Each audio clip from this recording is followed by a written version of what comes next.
सुहानी जैन जी, जयपुर से। राधे राधे। राधे राधे महाराज जी। महाराज जी, जब परिवार में अपने विचार और भावनाएं समझी नहीं जाती तब क्या करना चाहिए? भगवान से अपने विचार जोड़ने चाहिए। परिवार क्या, संसार, कोई न हमारे विचार नहीं समझ सकता। हम अंदर से आपके प्रति जो व्यवहार करेंगे उसका परिणाम हमको प्रतिकूलता ही मिलेगी। आप हमारे विचारों को नहीं समझ पाएंगे। हम आपको हृदय से प्यार करते हैं लेकिन आपको उसमें छल कपट दिखाई देगा। आप प्रतिकूल व्यवहार करेंगे तो हमको, हमारा हृदय जलेगा कि हमने तो वास्तविक हृदय से प्यार किया और ये छल कपट कर रहा है। तो इसलिए हमारे हृदय की बात तो केवल हृदयेश्वर भगवान जानते हैं। इसलिए हमें चाहिए कि अपने विचार और अपने हृदय की बात भगवान से करें और सबको जो सुख पहुंचाते हैं तो परिणाम में, बदले में हम कुछ ना चाहें तो हम सुखी हो जाएंगे। अगर बदले में चाहेंगे कि हम आपसे थोड़ा भी परोपकार की भावना से किया तो आप हमको थैंक यू तो बोल दीजिए, तो आप परेशान हो जाएंगे फिर। महाराज जी, जैसे घर वालों से ना बहुत बहस हो जाती है। जैसे कि अगर कोई काम भी करना है तो कोई सपोर्ट नहीं मिलता है, ऐसा लगता है कभी। सपोर्ट भगवान देंगे। हम इसलिए तो कह रहे भगवान से जुड़ो तो परिवार भी आप पर प्रेम करेगा। जा पर कृपा राम की होई ता पर कृपा करे सब कोई। अपने अपने विचार हैं, आपके अपने विचार हैं, आपके भाई के अपने विचार हैं, पिता के अपने विचार हैं, चाचा के अपने विचार हैं, लेकिन भगवान आपके विचार को जानते हैं। और अगर आप भगवान से जुड़ी तो आपका विचार पक्का होगा जिसका प्रभाव सबके ऊपर पड़ेगा। देखो, संतों का विचार क्यों समाज के ऊपर पड़ता है? क्योंकि उनका विचार भगवान से जुड़ा हुआ होता है। समझ रहे ना? कोई नई बात नहीं है। आपके अंदर भी विचार है लेकिन आप सुनने क्या आए हो? संतों के विचार ही तो सुनने आए हो कि ये क्या बोलेंगे, इनका विचार क्या है, और आपका विश्वास है ये जो बोलेंगे सही बोलेंगे। क्यों? क्योंकि हमारा विचार, हमारा भाव भगवान से जुड़ा हुआ है। तो आप अपने विचार को, अपने भाव को भगवान से जोड़िए तो आपके परिवार पर उसका प्रभाव पड़ेगा। देख लीजिए, आप करके नाम जप कीजिए और भगवान से बातचीत कीजिए, प्रभु ऐसे से ऐसा हो जाए तो अच्छा। वो सुन रहे हैं आपकी बात, विश्वास कीजिए, वो आपके हृदय में ही बैठे सुन रहे हैं। जब ज्यादा भजन करोगे तो आपको अनुभव में होने लगा भगवान से कि हमने जो बात की, देखो ये तत्क्षण हो गया। आपको अनुभव में आने लगेगा, बिना भजन के अनुभव में नहीं आएगा। और संसार से कभी हमें तृप्ति नहीं मिल सकती, कभी हमें प्यार नहीं मिल सकता। ये शब्द लिख लो, संसार के प्यार से कभी हमें शांति नहीं मिल सकती। 4 दिन वो जरूर दुलार करेगा और इसके बाद फिर हमको भटकना पड़ेगा। भगवान निर्वाह करते हैं प्यार का, संसार निर्वाह नहीं करता। संसार नवम नवम नवम। संसार आज ये वस्तु, कल वो वस्तु, परसों वो वस्तु। आज ये व्यक्ति, कल वो व्यक्ति, परसों वो व्यक्ति। ऐसा मन करता है कि नहीं कर? एक जगह मन नहीं टिकता है। तो आज हमसे कोई कह रहा है कि मैं आपको बहुत प्यार करता हूं, और कुछ समय बाद हम देखते हैं वो दूसरे से प्यार कर रहा है। अब हमारी हालत क्या होगी? कहाँ जाऊं? क्योंकि मैंने जिसको अपना माना वो दूसरे से प्यार करता है। ये हालत है संसार की। इसलिए भगवान को साक्षी करके अपने प्यार को भगवान में समर्पित करो, और भगवान जहां समर्पित कर दें जैसा, वहां रोल करो प्यार का। प्यार भगवान में और प्यार का रोल करोगे तो जीत जाओगे। सच्चा प्यार संसार से मत करो, सच्चा प्यार भगवान से करो। धर्म पूर्वक निर्वाह संसार में करो और प्रेम भगवान से करो। अनीता रानी जी, राधे राधे महाराज जी। महाराज जी, मैं अपने बच्चों के लिए हमेशा अजीब सी, डरती सी रहती हूँ। खुश रहने की कोशिश करती हूँ लेकिन कभी खुश नहीं रह पाती। अजीब सा डर रहता है हमेशा। अधिक प्रीति मन भा संदेहा। जहाँ हमारा अधिक प्रेम होता है वहाँ संशय प्रकट हो जाता है। कहीं ऐसा न हो जाए, कहीं ऐसा न हो जाए, कहीं इस तरह की जो वृत्तियाँ आती हैं उनको शांत करने के लिए भगवान का नाम जप है। नाम जप करोगे तो आपको भगवान में विश्वास हो जाएगा, और विश्वास से होगा कि भगवान है ना। जो 5 वर्ष के बालक प्रहलाद की रक्षा की, वही हमारे बच्चों की भी रक्षा करेंगे। वो सारे जगत के स्वामी हैं। तो हम शांत रह सकते हैं। नहीं, ये मोह जो है हमें अंदर क्लेश देता रहता है। यही तो है काम, क्रोध, लोभ, मोह, मद, मत्सर। इनमें से 6 सबके अंदर रहते हैं, एक की प्रधानता हो जाती है।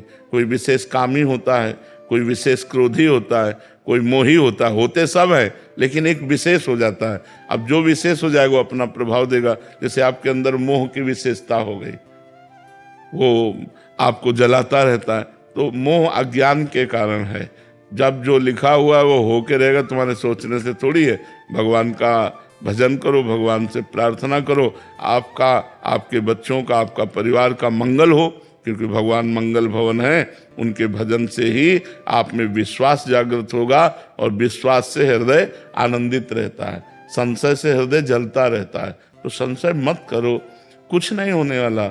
जो होगा उसे तुम टाल नहीं सकती, और जो नहीं होने वाला वो होगा ही नहीं। तो नाम जप करो भगवान का, आनंदित रहो। प्रकृति जी। श्री हरिवंश।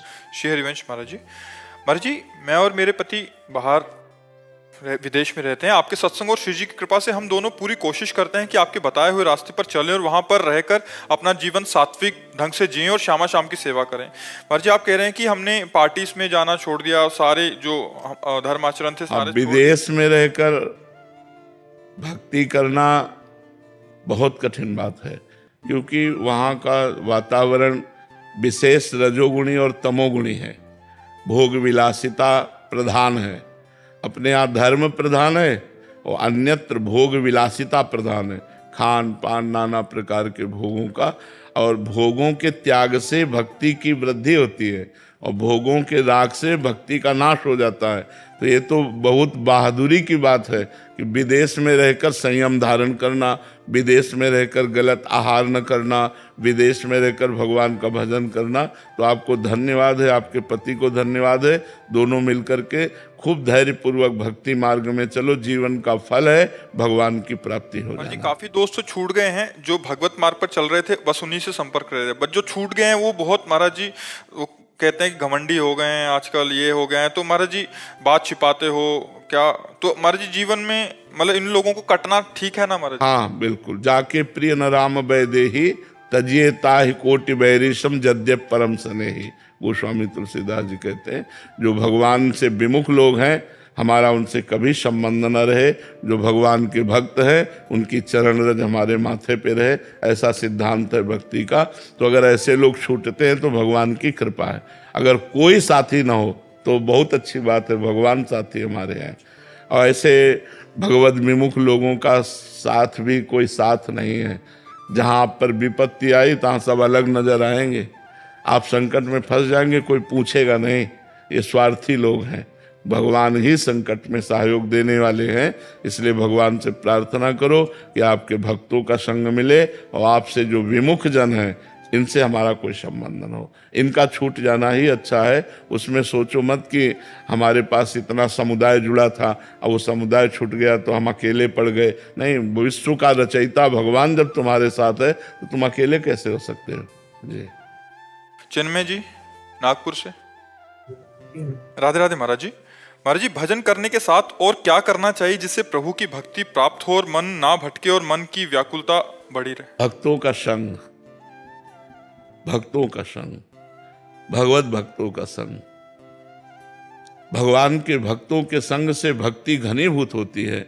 भगवान के भक्तों के संग से विकारों का नाश होता है। भगवान के भक्तों के संग से भगवान की महिमा जागृत होती है। भगवान के भक्तों के संग से हमें भक्ति करने की क्षमता जागृत होती है। इसलिए बड़ा दुर्लभ है, महत्संगस्तु दुर्लभ हो।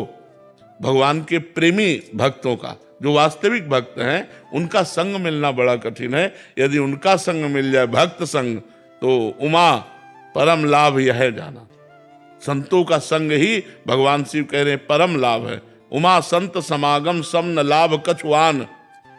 अगर संत भक्तों का संग मिल रहा है तो इससे बड़ा कोई लाभ नहीं है, क्योंकि वो हमारे असत आचरणों का त्याग करके अच्छे आचरणों में ले जाता है, भगवान की तरफ ले जाता है। तो भगवान की भक्ति घनीभूत करने के लिए अजहू सोच विचार के गही भक्तन पद ओट, हरि कृपालु सब पाछली क्षमिहे तेरी खोट। यदि हम भक्तों की शरण में हो जाएं तो भगवान हमारे सारे अपराध माफ करके हमारे हृदय को स्वीकार करने।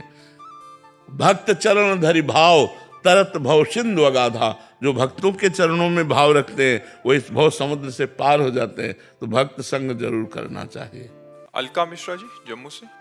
राधे राधे महाराज जी, राधे राधे। महाराज जी, क्या स्वप्न भी साधना की अवस्था बन सकते हैं? स्वप्न में बार बार संत, देवी देवता या दिव्य प्रकाश का दर्शन होना वास्तव में उनकी कृपा है या मन की कल्पना? हाँ, नहीं, शुभ सूचना है, अच्छा है, पर कोई सार्थकता थोड़ी है उससे।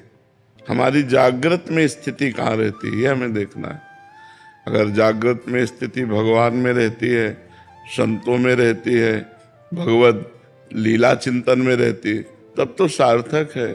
स्वप्न वैसे भी मिथ्या है, कोई सत्य वस्तु थोड़ी है। तो ये हमारी शुभ पवित्र हृदय की सूचना है कि हमें स्वप्न में संसार का प्रपंच न दिखाई दे, संत महात्मा भगवान के विग्रह तीर्थ आदि दिखाई दे, तो ये बहुत अच्छी बात है। लेकिन इससे काम थोड़ी बन जाएगा। काम तो बनेगा जागृत अवस्था में हमारा निरंतर भगवत चिंतन चले, तभी काम बनेगा। वो हमारा सहयोगी नहीं, सहयोगी तो जागृत अवस्था का चिंतन है। अब जागृत में प्रपंच का चिंतन हो रहा, स्वप्न में संतों का तो कोई खास बात नहीं। खास बात है जागृत अवस्था में हमारा निरंतर भजन चलता रहे, निरंतर भागवती की स्मृति बनी रहे, तब तो सार्थक है। अवनीश जी अयोध्या जी से। राधे राधे। राधे राधे महाराज जी। महाराज जी, भगवान श्री कृष्ण स्वयं पूर्ण पुरुषोत्तम और सर्वज्ञ हैं, फिर उनको अंदर प्रेम की कमी का अनुभव जब प्यारे जी से। प्रेम प्रतिक्षण वर्धमानम है। भगवान प्रेम के भूखे रहते हैं। जिसके प्रेम जागृत होता है जब जीव के, तो वो अंश मात्र में होता है, वो प्रेम समुद्र है। तो जो जितना बड़ा प्रेमी होता है उतना प्रेम पिपासु होता है। जैसे हमारी प्यारी जी के मुख चंद्र का चकोर की भांति पान करते हुए भी प्रभु के नेत्र अतृप्त रहते हैं और कहते हैं, प्यारी जू जब जब देखो तेरो मुख, तब तब नयो नयो लागत। ऐसो भ्रम होत देखो न कबहूरी, द्युति को द्युति लेखनी न कागत। और जबकि अनशन पर भुज दिए बिलोकत, इंदु बदन बिबियोर करत पान, रसमत्त परस्पर लोचन त्रसित चकोर। रसमत्त है पर लोचन त्रसित चकोर, फिर भी नेत्रों की प्यास है। हमें जिससे प्यार होता है उसको प्रतिक्षण देखते रहना, उसका सानिध्य और उससे बात करना, उसके साथ खेलना, हंसना, बोलना, यही हमें जीवन में सार्थकता। प्रेम का स्वभाव होता है सानिध्य का अनुभव करना और अतृप्ति, कभी तृप्ति न होना। तो प्रेम समुद्र भगवान प्रेम के इतने पिपासु हैं कि थोड़ा सा कोई जीव प्रेम कर दे तो देखो, अर्जुन ऊंचे पे बैठे हैं और भगवान सारथी पद पे बैठे हैं। कहाँ भगवान और कहाँ अर्जुन। तो भगवान इतने प्रेम पिपासु हैं कि अपने भक्त के चरण दाबते हैं। इतने प्रेम पिपासु हैं, अपने भक्त के लिए संधि दूत बन जाते हैं पांडवों के लिए। तो ये प्रेम की उनकी महिमा है। भगवान का प्रेम स्वरूप ऐसा है कि भक्तन पाछे यो फिरत ज्यों बछड़ा संग गाय।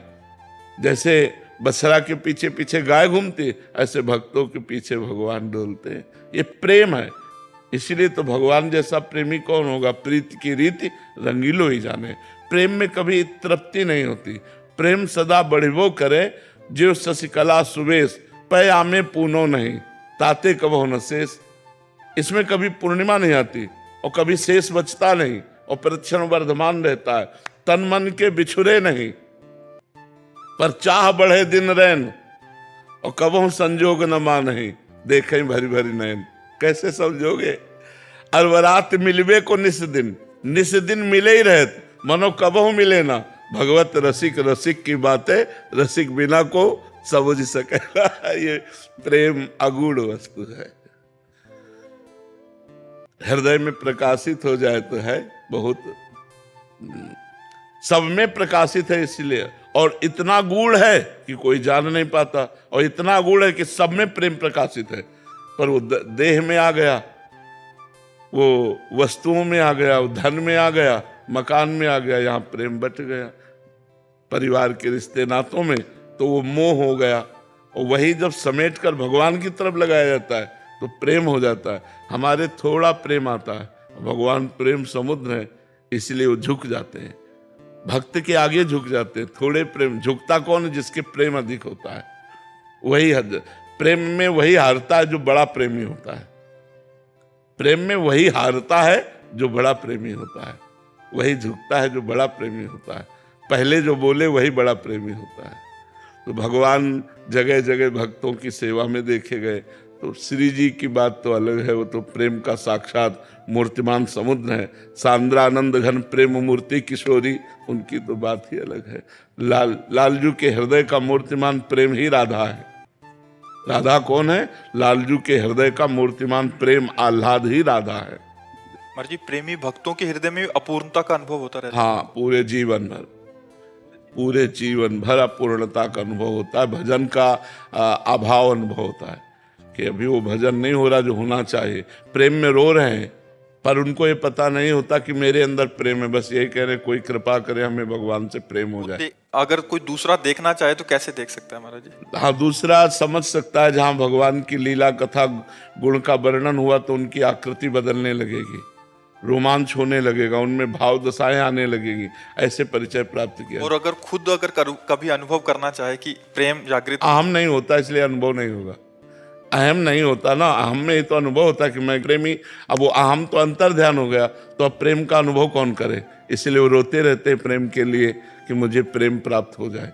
और जबकि प्रेम में डूबे हैं फिर भी प्रेम की चाह है। यही तो प्रेम का चमत्कार है। प्रेम महाराज जी धीरे धीरे होता है, मतलब जैसे स्थिति होती है तो धीरे धीरे गाढ़ होता है, क्रमशः बढ़ता है। प्रेम सदा बढ़िबो करे, प्रतिक्षण वर्धमानम, वो धीरे धीरे बढ़ता रहता है। और प्रेमी को अनुभव में नहीं आता कि बढ़ रहा है, उसको ऐसा लगता है मेरे अंदर प्रेम कहाँ है भगवान से। और शुरू कहाँ से होता है महाराज जी? नाम से। जब नाम जप करेंगे, फिर गुरु शरणागति होगी, फिर भगवान की नवधा भक्ति होगी, तब आत्मसमर्पण होगा, फिर प्रेम का प्रादुर्भाव होगा। मूल तो नाम, प्रेम मूल यह नाम है। प्रेम की जड़ नाम है। जो नाम जप करता है उसी के हृदय में सब विधान बन जाते हैं और प्रेम का प्रादुर्भाव हो जाता है। साधक कब अनुभव करे कि उसके अंदर हल्का हल्का प्रेम आने लग गया? अनुभव ही नहीं कर सकता। अनुभव करेगा तो प्रेम होगा ही नहीं। मतलब ये अनुभव नहीं होगा कि हम भगवान से प्रेम करते हैं, ऐसा अनुभव नहीं होगा। हृदय द्रवित हो रहा है, अश्रु प्रवाह हो रहा है, बस उसको लग रहा है मुझ दीन पर कृपा हो जाए कि भगवान से प्रेम हो जाए। यही प्रेम है उसके अंदर। और वो चिल्ला चिल्ला कर रोने लगता है, कोई कृपा करे, भगवान कृपा करो, मुझे अधम पर कृपा करो, जिससे आपसे प्रेम हो जाए, आपका नाम जप कर लूं, प्रभु कृपा करो। बस वो रोता रहता है, यही प्रेम है। और उसको प्रेम के अभाव में रोना आता है। जी। राहुल पाठक जी फरीदाबाद से। राधे राधे गुरु जी। राधे राधे महाराज जी। महाराज जी, मुझे कर्म प्रधान होना चाहिए या भाव प्रधान? अब अपने अपने हृदय की बात है बच्चा, अलग अलग हृदय की रचना है। कोई हृदय कर्म प्रधान होता है, कोई हृदय भाव प्रधान होता है। तो तुम्हारा हृदय क्या है वो तो तुम देखोगे ना, कि तुम्हारी कर्म में प्रवृत्ति अधिक है या बैठ करके भाव बनाने में अधिक प्रवृत्ति है। महाराज जी, मेरा क्वेश्चन ये है कि सहज भाव से हमें प्राप्ति कैसे होगी? जैसे सबरी और मीरा ने भाव की प्रधानता रख, नाम से भाव पैदा होता है। आप हम ऊपर यही कह रहे थे कि मन बड़ा चंचल और मलिन है। जब हम खूब उपासना करते हैं तब वो पवित्र होता है, और पवित्र मन में भागवतिक भाव आते हैं। ऐसे थोड़ी आ जाएंगे भाव, ऐसे भाव संसारिक आएंगे, परमार्थिक नहीं आएंगे, भागवतिक नहीं आएंगे। उपासना से भागवतिक भाव आते हैं। तो पहले हमें श्रवणम, कीर्तनम, स्मरणम, विष्णुपाद सेवनम, अर्चनम, वंदनम, दास्यम, सख्य, आत्मनिवेदनम, तब भाव की जागृति होती है। भाव में डूबा हुआ तो फिर क्या कहना, भाव आ गया तो भगवान की प्राप्ति हो गई। भाव आ गया तो भगवान की प्राप्ति हो गई। भाव तो बहुत बड़ी वस्तु है। प्रारंभ में थोड़ी भाव आ जाएगा। प्रारंभ में तो श्रद्धा और विश्वास काम करता है। अब जब साधना परिपक्व होती तब भाव आता है। फिर भाव देह की प्राप्ति होकर भगवान की सेवा में पहुंच जाता है। सहज पर भाव बहुत ऊंची वस्तु है। मीरा जी और सबरी जैसा भाव तो छोड़ो, उनके चरणों की रज प्राप्त हो जाए, थोड़ा सा भाव आ जाए तो काम चल जाए। मीरा जी और सबरी जी तो सिद्ध महापुरुष हैं भाव की। अगर गुरुदेव ने कह दिया था कि भगवान आएंगे, 1000 वर्ष तक रोज सोहनी लगाती, फूल डालती, सबरी जी रोज सोहनी लगाती, फूल डालती, भगवान आएंगे गुरु जी ने कहा। कभी उनको अविश्वास नहीं हुआ। नहीं 1 साल, 2 साल, 4 साल भगवान तो आए नहीं तो सेवा बंद कर, नहीं, गुरु जी ने कहा है तो भगवान आएंगे। और एक दिन भगवान आए और सबरी जी को निहाल किया। तो अपने गुरु वाक्यों पर श्रद्धा विश्वास, संत वाक्यों पर श्रद्धा विश्वास, तब जाके भाव की प्राप्ति होती है। अलवेली दासी। श्री हरिवंश महाराज जी, आपके चरणों में कोटि कोटि प्रणाम। महाराज जी, आप कह रहे हैं कि आप पूज्य शोभन सरकार जी के कृपा पात्र रहे हैं और उन्हीं की कृपा से उन्होंने ही वृंदावन भेजा था। तब बोला था कि वहीं डूब जा, मतलब और आपने उन्होंने कुछ शब्द बोले थे तो कह रहे थे कि आज मतलब उनकी बात पहले तो समझ नहीं आई बट अभी समझ आए कि उन्होंने बोला था कि प्रेम में डूबो और विरह में जल जाओ। महाराज जी ये विरह अग्नि कैसे प्रकट होगी? आप 2 दिन से स्वप्न में आ रहे थे तो लगातार सत्संग हुआ, दूसरे दिन के सत्संग में आपने बोला असाधन वृत्ति का त्याग कीजिए, असाधन वृत्ति नहीं होनी चाहिए। तो महाराज जी फिर आंख खुल गई, फिर कुछ समझ नहीं आया, अब भूल गया फिर तो। नाम जब करते रहो निरंतर, कोई असाधन ना होने पावे तो फिर अपने आप प्रेम प्रकट हो जाता है। असाधन वृत्ति क्या होती है? हाँ, जैसे खान पान अशुद्ध या शरीर संबंधी कोई अशुद्ध आचरण या हमारी वाणी में अशुद्धता, यही है तन मन वाणी। हमारी वाणी शुद्ध हो, हमारा मन शुद्ध हो, हमारा तन शुद्ध हो और खूब डट के नाम जप हो, भगवान की लीला कथा सुने तो प्रियालाल से प्रेम हो जाएगा। खूब नाम जप करो। बड़े महापुरुषों की कृपा जो है हमें सतमार्ग में पहुंचाती रहती है। हम वो हमारे पिता की तरह थे शोभन सरकार जी। महाराज आपके तन में पहली बार दर्शन किए, ऐसे लगा सच्चा सरकार ही। हाँ, वो हमारे पिता तुल्य थे, बहुत प्यार मिला उनका। हाँ, उनका बहुत प्यार मिला जी। पर जब बचपन में उनका सानिध्य प्राप्त हुआ? हाँ, लगभग 20 वर्ष की आयु होगी जब, अरे 18-20 वर्ष की आयु होगी तो फिर आओ आओ ऐसे करके दूध पिलाते थे, खूब हंसते खेलते थे साथ, ऐसे खूब आनंद दिए। कई उनके उपदेश हमारे लिखे हुए हैं। उपदेश दिए कि कपड़ा रंगा के व्यवस्था के चक्कर में मत फंसना बच्चा, ये संसार लूट लेता है भजन को, इसलिए व्यवस्था के चक्कर में मत पड़ना। कपड़ा रंगाया है तो भगवान की प्राप्ति के लिए रोटी मांग लो और गंगा किनारे एकांत में बैठ के खाओ। महाराज जी वो कहते थे जब वहाँ उनके दर्शन करने हम यहाँ से जाते थे, कहते थे वहीं डूब के मर जा, कोई दूसरा बाबा। भगवान के नाम में डूबो, उसी में प्रेम समाया है, उसी में रूप समाया है। देखी रूप नाम आधीना, जितना नाम जप करोगी उतने रूप माधुरी आएगी, और रूप माधुरी आएगी उतना ही प्रेम होगा, उतना ही हमारा मन बुद्धि भगवान पे न्यौछावर हो जाएगा। नाम पर ध्यान दो, खूब नाम जप करो, हर समय उठते बैठते चलते फिरते हर समय नाम, जो गुरु जी ने नाम दिया और वही नाम जप